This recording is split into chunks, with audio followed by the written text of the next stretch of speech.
तो भैया हम शक्ति सूर्या गीतकार आप लोग खातिर एगो और ऑर्केस्ट्रा सॉन्ग लेके आइल बनी जेने का ट्रैक बाजी है 5 के चल जिए नाच के पवन सिंह का ट्रैक बा। बहुत सुंदर सॉन्ग बाटे ऑर्केस्ट्रा सॉन्ग। ई अहिरान जात पर बाटे चाहे बबुआन भी आप लिख सकीना यही पर बाटे जातिवादी सॉन्ग। उम्मीद है बहुत बढ़िया बाटे लगन स्पेशल सॉन्ग बाटे। तो चलिए एक डमी देता नहीं ध्यान से सुनब सबे कैसे गावे के बटे। तो अगर चैनल पर नया बनी तो सब्सक्राइब करी चैनल के ताकि ये तरह का नोटिफिकेशन सबसे पहले आप तक पहुँचे।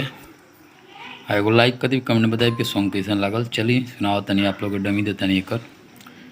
तो जहाँ एफ लिखल बटे यानी कि फीमेल महिला गाई महिला सिंगर और जेंट सिंगर यम बटे मेल। तो चलिए डमी देता नहीं एक। सुन लोग बाराती जानी करा उत्पात भूख होके आइल बानी नाचे सारी रात। ए हो सुन लोग बाराती जानी करा उत्पात भूख होके आइल बानी नाचे सारी रात। बाकी मिली नहीं माल हयान के हाँ हयान के सुन लइका हम हई अहिरान के।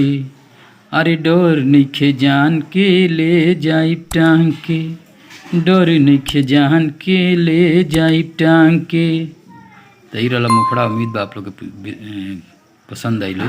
तो चलिए एक अंतरा सुनाते नहीं। अंतरा कुछ प्रकार हुआ तोहरा नियन के तना आइले आ गईले तोहरो से नीमन हम बानी पटैले सटब न केतनो देखब नंबरिया आ कोस के दबाइब दुखाई कमरिया। झूठे छौके लगम छातू बांध के हाँ बांध के सुन लइका हम होई अहिरान के।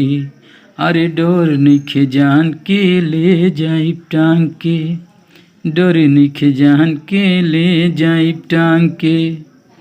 तो ही रहा पहला अंतरा। चलिए दूसरा अंतरा सुनाते नहीं आप लोग के।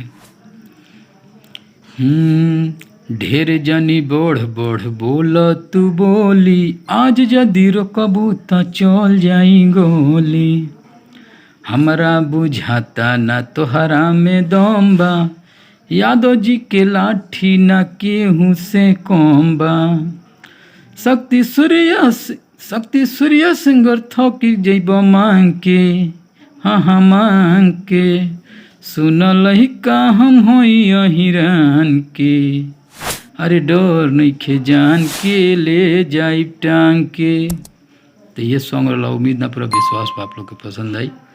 तो चलिए तब तक मिलते हैं नेक्स्ट वीडियो में। तब तक बहुत बहुत धन्यवाद।